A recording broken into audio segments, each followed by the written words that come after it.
अतिशय आनंदाच्या अंतःकरणाने आणि भक्तिभावनेनं आम्ही सर्व इंदापूर तालुक्यातल्या सर्व नागरिकांच्या वतीनं, ग्रामस्थांच्या वतीनं, विविध संस्थांच्या वतीने आम्ही आज इंदापूर नगरीमध्ये जी मालोजीराजेंची गडी आहे, या ऐतिहासिक शहरामध्ये आम्ही जगद्गुरू संत तुकाराम महाराजांचं पालखीचं स्वागत करतो. दरवर्षीच हा आध्यात्मिक सोहळा असतो आणि चांगल्या प्रकारची व्यवस्था करण्याचा प्रयत्न आम्ही सर्वजण करत असतो आणि त्यातून जर काही त्रुटी राहिल्या तर त्या पुढच्या वर्षीच्या पालखीच्या वेळेस कशा सुधारणा करता येईल आपल्याला अशा प्रकारचा प्रयत्न होतो. पण एक अतिशय आनंद वाटतो आणि या सगळ्या परिसरामध्ये, कारण आम्हाला पंढरपूर जवळ आहे, विठुरायाची नगरी अगदी आमच्या काही किलोमीटरच्या अंतरावर आहे आणि इंदापूर तालुक्याचं वैशिष्ट्य आहे की सगळ्यात जास्त पालखीचा प्रवास जवळजवळ 70-72 किलोमीटरचा पालखीचा प्रवास हा इंदापूर तालुक्यातून जातो. कधी 4 मुक्काम असतात, कधी 5 मुक्काम असतात आणि त्यामुळं खूप चांगली सेवा लाखो वारकऱ्यांची करण्याची संधी आम्हा इंदापूर तालुक्याच्या लोकांना मिळते. याचा खूप आनंद आहे आणि आम्ही सर्वजण अतिशय आनंदानं ह्या पालखी सोहळ्यामध्ये आम्ही सहभागी होत असतो. ह्यात कुठला राग नाही, द्वेष नाही, कुठलं राजकारण नाही आणि अतिशय भक्तिभावनेनं एक वारकरी म्हणून, एक वारकरी संप्रदायातला एक चाहता म्हणून आम्ही सर्वजण ह्याच्यामध्ये सहभागी होत असतो. आज खऱ्या अर्थाने अनेक दिवसापासून पाऊस थांबलेला होता, मात्र इंदापूरमध्ये पालखी आल्यानंतर पावसाने आगमन केलेलं आहे. एखाद्या गोष्टीची मनापासून भक्तिभावनेनं जर आपण सेवा केली तर निश्चितच परमेश्वर आणि निसर्गसुद्धा हा आपल्याला मदत करत असतो आणि म्हणून आज पावसाचं आगमन झालं त्याबद्दल खरंच एक वेगळा आनंद प्राप्त होतो आहे. कारण इंदापूर तालुका आणि विशेषतः महाराष्ट्र हा शेतीप्रधान राज्य आहे आणि आपलं उत्पन्नाचं साधनच हे शेती आहे आणि शेतकरी वर्ग हा मोठ्या प्रमाणामध्ये ह्या पालखी सोहळ्यामध्ये सुद्धा असतो. त्यामुळं विठुरायाच्या चरणी आमची एवढीच प्रार्थना आहे की ह्या अल निनोचं जे संकट वाटतंय आम्हाला, ते संकट दूर फक्त एकच परमेश्वर करू शकतो, तो म्हणजे विठुरायाचा आशीर्वाद. आणि म्हणून विठ्ठलाच्या चरणी साकडं घालून या महाराष्ट्रामध्ये आणि ह्या देशामध्ये चांगल्या प्रकारचं पर्जन्यमान व्हावं आणि हे दुष्काळाचं सावट निघून जावं आणि येणारी पुढची 12ही महिने हे सुखाचे आनंदाचे जावं, अशा प्रकारची अपेक्षा आणि भावना आम्ही व्यक्त करतो. अनेक ठिकाणी पेरण्या केलेल्या होत्या, मात्र त्या पेरण्या दुबार पेरण्या करावंचं संकट जे आहे ते आता शेतकऱ्यांवरती आलेलं आहे. सरकारने काय भूमिका घेतली पाहिजे? नाही, अतिशय गंभीर प्रश्न आहे आणि खरं म्हणजे आता हा विषय वेगळा आहे, परंतु आम्ही पण प्रशासनामध्ये बरेच वर्ष काम केलं. खरं म्हणजे दुबारा पेरणीचं संकट आता शेतकऱ्यावरती आलेलं आहे आणि यापूर्वीच्या काळामध्ये सुद्धा असे काही निर्णय दुबार पेरणीच्या बाबतीतले झाले होते. त्यांना मोफत बियाणं देणं, त्यांना मोफत खत देणं आणि पुन्हा त्यांना नव्यानं खरीपाचं पीक कर्ज उपलब्ध करून देणं. तर ह्या गोष्टी सरकारने ताबडतोबीने कराव्यात, कारण महाराष्ट्रातला 70% शेतकरी हा खरीपावरती अवलंबून आहे आणि 30 ते 35% शेतकरी हा रब्बी हंगामावरती अवलंबून आहे. मग खरीप हंगामात जर गेला तर ह्या 70% गोरगरीब शेतकऱ्यांनी वर्षभर कसं काढायचं? त्याचा प्रपंच आहे, त्याची मुलं आहे, त्याचं शिक्षण आहे, घर खर्च आहे. तर मला असं वाटतं सरकारने ह्याच्याकडे लक्ष द्यावं आणि आमची तर हीच मागणी अशी आहे की दुबार पेरणीसाठी मोफत बियाणं, मोफत खत आणि त्याला लागणारा पतपुरवठा हा सरकारने ताबडतोब उपलब्ध करून द्यावा. सातत्याने कृषी मंत्री म्हणतात की 30 जुलैपूर्वीच कर्जमाफी होईल, मात्र अनेक वेळा तारखा बदलल्या जातात. काय या संदर्भात असं? नाही, आता कर्जमाफीचा निर्णय राज्य सरकारने घेतलेला आहे. त्याचे काही GR आता आलेले आहेत, ते GRचं आम्ही वाचन करतो आहे. पण मला असं वाटतं की कर्जमाफी ही सरकारने पण मोकळ्या हाताने करण्याची आवश्यकता आहे आणि सरसकट कर्जमाफी व्हावी. त्या GRमधल्या अजून काही अशा एक जाचक अटी आहेत की त्या जाचक अटीमुळंच ह्या कर्जमाफीच्या तारखा लांबत चाललेल्या आहेत. म्हणजे अगोदर 5 जून झालं, नंतर 15 जून झालं, परत 30 जून झालं, परत 5 जुलै झालं, परत 15 जुलै झालं, आता 30 जुलै आहे. तर मला असं वाटतं की ही तारीख जी लांबती ना, ही जाचकाठीमुळं लांबती. त्यामुळे आमची सरकारला मागणी अशी आहे की ह्या सगळ्या जाचकाठी एकदा काढून टाका. दरवेळेस कॅबिनेटमध्ये एका दुसरी अट काढण्यापेक्षा आपल्याला 2 लाखापर्यंत शेतकऱ्याला कर्जमाफी द्यायची ना, त्याची सरसकट देऊन टाका आणि त्याला लगेच नव्यानं त्याचं कमपत्रक तयार करा आणि त्याला लगेच नव्यानं कर्ज उपलब्ध करून द्या. कारण नुसतं कर्जमाफी झालं म्हणून त्या शेतकऱ्याचा प्रश्न संपला असं नाही आहे. एक प्रश्न संपेल त्याचा कर्जाचा, पण दुसरा प्रश्न उभा राहणार आहे, दुबार पेरणीचा उभा राहणार आहे, बियाणाचा उभा राहणार आहे, नव्यानं लागणाऱ्या पीक कर्जाचा उभे राहणार. कर्ज शेतकऱ्याला दर हंगामालाच काढावं लागतंय आणि दर हंगामामधलाच हा प्रॉब्लेम आहे. तर मला वाटतं सरसकट कर्जमाफी व्हावी, ह्यातल्या जाचकाठी काढून टाकाव्यात आणि जे काही 37-38 हजार कोटी रुपये जे 56 लाख शेतकऱ्यांना जे काही मिळणार आहेत ते मला असं वाटतं सहजपणानं त्याच्या खात्यामध्ये कर्जाच्या खात्यामध्ये जमा व्हावेत अशी या निमित्तानं आमची मागणी आहे. गेल्या 2 दिवसापूर्वी जयंत पाटील यांनी मुख्यमंत्र्यांची भेट घेतली, त्यानंतर चर्चा सुरू झाली की शरद पवारांची राष्ट्रवादी सत्तेमध्ये सभेवर घेऊन जयंत पाटील या अर्थमंत्री होते. तसं काय आहे? नाही, याची कुठल्याही प्रकारची कल्पना नाही, परंतु याचा खुलासा खुद्द जयंत पाटील साहेबांनीच केलेला आहे की ती त्यांच्या कामासाठी गेले होते, त्यांच्या मतदारसंघातले काही प्रश्न होते असं त्यांनी त्याचा खुलासा केलेला आहे. पण मला तशा कुठल्याही प्रकारची चर्चा आमच्यापर्यंत आलेली नाही, कारण आम्ही पण त्या कमिटीमध्ये आहोत. तशी कुठल्याही प्रकारची चर्चा झालेली नाही आणि आज तागायतपर्यंत कुठल्या प्रकारचा निरोप आम्हाला मिळाला नाही. आता सध्या तालुक्यात आपले पालखी महामार्गाचे काम अजून पूर्ण झाले नाही, अजून अर्धवटच आहे. नितीन गडकरी साहेबांनी पाहणी केली, त्यावेळेस तुम्ही पण होता, मात्र पाहणी करूनही पालखी महामार्ग पूर्ण झालेला नाही. वाऱ्याच्या अगोदर पालखी महामार्ग पूर्ण होईल असं आश्वासन दिलं होतं गडकरी साहेब. हे केदार कुठेतरी प्रशासनाला म्हणजे जुमानत नाहीत का? नाही, मी सातत्यानं ह्या निकृष्ट दर्जाचं काम जे पालखी महामार्गाचं झालेलं आहे आणि विशेष करून ते आपल्याच पट्ट्यामध्ये झालेलं आहे आणि हे काम इतकं निकृष्ट झालेलं आहे की दुर्दैवाने त्यातला एक कॉन्ट्रॅक्टर तर मयत झाला. आणि आता अवस्था अशी आहे, मी स्वतः गडकरी साहेबांना दिल्लीला जाऊन पत्र दिलं होतं की तुम्ही ह्याची पाहणी करा. माझ्या विनंतीवरती गडकरी साहेब आले, त्यांनी ह्या महामार्गाची पाहणी केली, अत्यंत संतप्त झाले होते ते सगळं काम बघितल्यानंतर. त्याच्यानंतर त्यांनी एक 8 दिवसामध्ये त्यांनी दिल्लीला मीटिंग घेतली आणि इथले सगळे जे अधिकारी आहेत, आवटे साहेब असतील, ते संजय कदम असतील आणि इथले जे कॉन्ट्रॅक्टर्स आहेत जे काम करतायत ते, आणि प्लस त्यांनी ते शेळके म्हणून जे कॉन्ट्रॅक्टर आहेत ज्यांनी पाटस ते बारामतीचं काम केलं होतं. आम्ही अशी मागणी केली की ह्याची काय तुम्हाला चौकशी करायची ती करा, जे कोणी दोषी असतील त्याच्यावर कडक कारवाई करा. कारण आज ही अवस्था जर बघितली आपण, कालसुद्धा विश्वस्त, आजही सकाळी तुकाराम महाराज पालखींचे विश्वस्तसुद्धा खूप अस्वस्थ झालेले आहेत.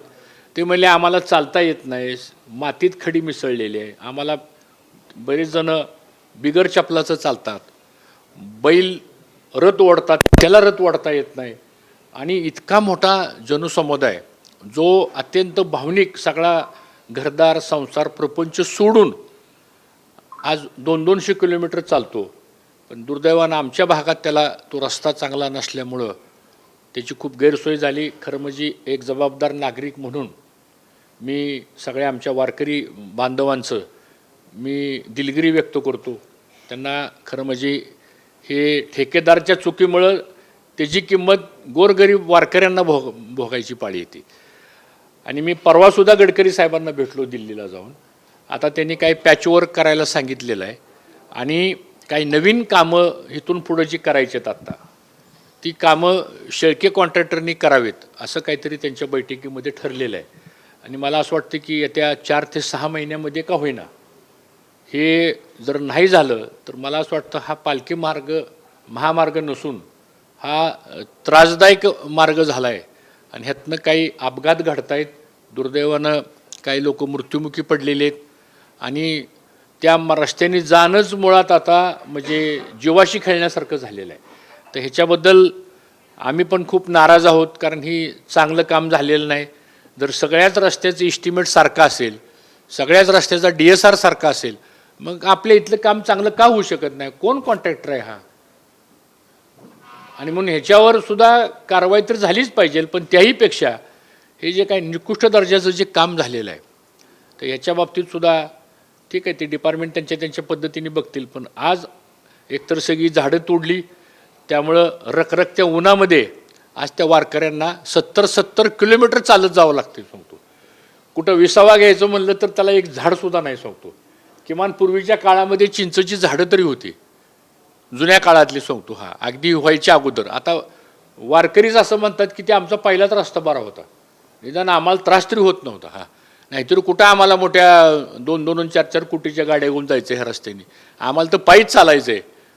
पायी चालायला जर तुम्ही जगद्गुरू संत तुकाराम महाराज पालखी महामार्ग असं नाव देता तुम्ही त्या महामार्गाला, आणि काम मात्र निकृष्ट दर्जाचं करता, याच्याबद्दलची तीव्र नाराजी या सगळ्या वर्गामध्ये मी सुद्धा त्यांच्या बरोबर आहोत. आणि कुठल्याही परिस्थितीत हा रस्ता चांगल्या क्वालिटीचा होऊन त्याला अतिरिक्त लागणारा निधी जो कोणी नवीन काम करेल त्याला द्या, आणि ज्यांनी चुकीचं काम केलेलं त्याच्यावर कारवाई करा. भाऊ, आता केंद्रामध्ये केंद्रीय मंत्रिमंडळाचा विस्तार होण्याची दाट शक्यता आहे आणि त्याच पार्श्वभूमीवर येणाऱ्या अधिवेशनात महिला आरक्षणाचं बिल आणि डिलिमिटेशनचं बिल ही दोन्ही बिलं सादर होणार आहेत असं अंतर्गत सूत्रांकडून कळतंय.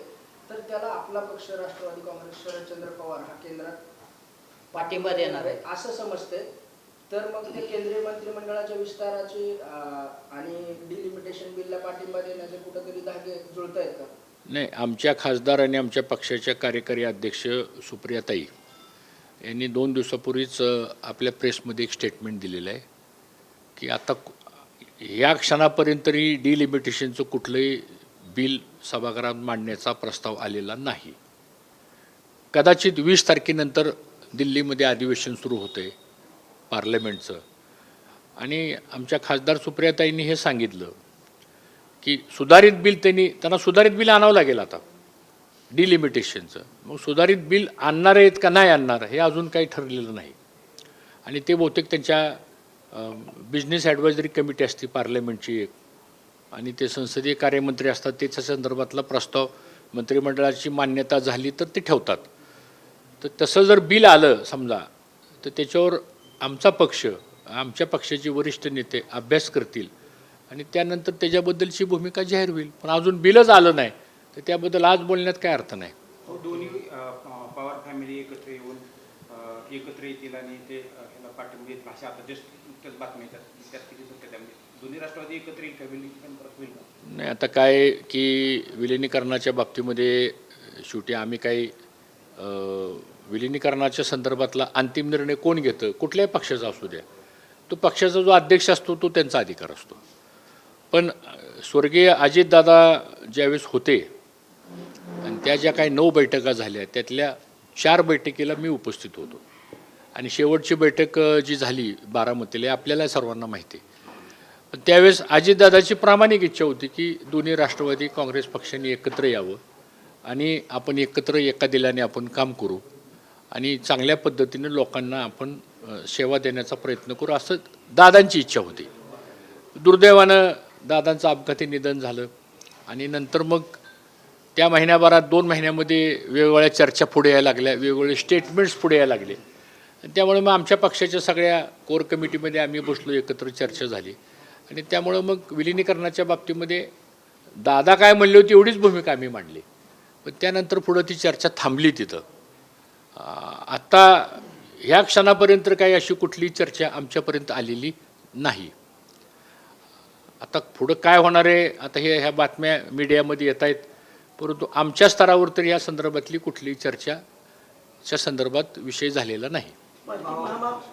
मार्गावरती पुण्याच्या कामाला जे ब्लॉक वापरलं आहे त्या ब्लॉकमध्ये गजनी नसून डुप्लिकेट गजनी वापरली आहे फायबरची. नाही, आता गडकरी साहेब मला असं म्हणाले की त्यांनी आता एक नवीन मशीन आणलेलं आहे आणि ते मशीन रोडवर जर फिरवलं तर त्या मशीनमध्ये सगळे इंडेक्सच येतात. म्हणजे त्याच्यामध्ये खडी किती मिसळली, त्याच्यामध्ये स्टील किती मिसळलं आहे, त्याच्यामध्ये सिमेंट किती मिसळलं आहे, ह्याचं सगळं ॲनालिसिस त्या मशीनमध्ये डायरेक्ट येतं. त्यामुळं क्वालिटी कंट्रोलचा ऑफिसर पाठवा आणि चौकशी करा हा काळ राहिला नाही. आता नवीन टेक्नॉलॉजी आलेली आहे आणि मला असं वाटतं गडकरी साहेबांनी ह्या संपूर्ण पालखी महामार्गाचं त्या मशीनमार्फत क्वालिटी सर्वे करायचं ठरवलेलं आहे आणि त्याप्रमाणे मग ते तो काय पुरावाच आहे, ते काही कोणाचा रिपोर्ट घ्यायची पण आवश्यकता नाही.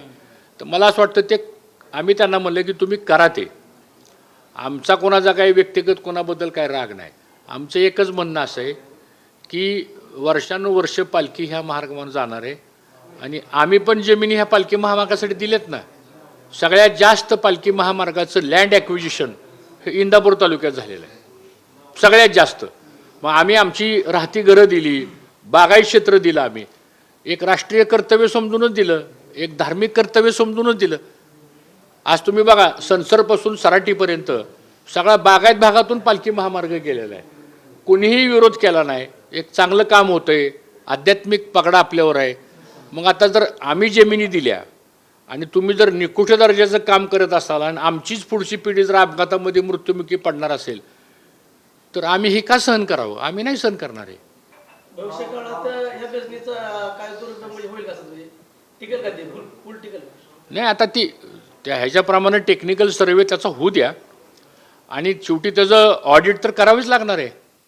एवढे मोठे फ्लायओव्हर्स आपण केलेले आहेत, तिथनं हजारो टनाची वाहतूक जाणार आहे आणि हे रस्ते काय 2 आणि 5 वर्षाकरता नाहीत, हे रस्ते 50-50 वर्ष टिकणार आहेत पुढं.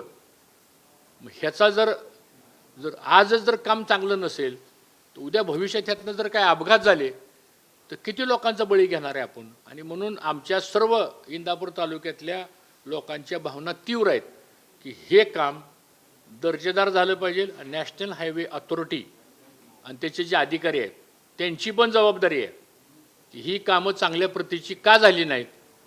त्यांना पण जाब विचारला पाहिजे ना. तुम्ही ह्यांची पेमेंट्स कसे काढता, हे जे रिपोर्ट्स कोण देतं? वास्तविक पाहता हे चुकीचं आहे. जर सराटीपासून पुढं पंढरपूरपर्यंत रस्ता चांगला होतो, वेळापूरपासून अगदी फलटण लोणंदपर्यंत रस्ता चांगला होतो, बारामती काटेजेवाडीपासून जर पाटस रोडपर्यंत काम चांगलं होऊ शकतं. ह्या रस्त्याला काय प्रॉब्लेम आहे? हे कोण ठेकेदार आहेत? ते का चांगलं काम करत नाहीत? त्यांची जबाबदारी आहे का नाही? काय आता जे स्वतः गडकरी साहेबांनी त्या दिवशी बघितलं ना स्वतः, आणि गडकरी साहेबांनी त्या दिवशी कबूल केलं की माझ्या सगळ्या कामामधलं निकृष्ट दर्जाचं काम जर कोणतं असेल तर हे आहे. म्हणलं साहेब आता ते जाऊ द्या, आमचा रस्ता चांगला करून द्या. कुठंतरी दुर्लक्ष होतं असं बर्नेंचं, असं काय नाही, आता दुर्लक्ष कुणाचं कमी होतंय त्याबद्दल माझं काय म्हणणं नाही. रस्त्याचं काम चांगलं करून घेणं हे त्या डिपार्टमेंटच्या अधिकाऱ्यांचं पण काम आहे. आम्हाला ते काम चांगलं वाटलं नाही म्हणून आम्ही डायरेक्ट तक्रारी केल्या.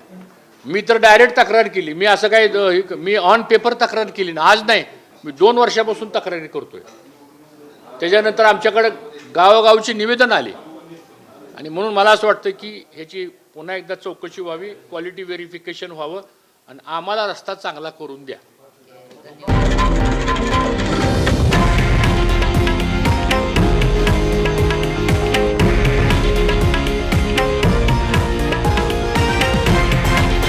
हे आहे देशातील नंबर 1 न्यूज नेटवर्क आणि आपण पाहत आहात TV9 मराठी, एकमेव.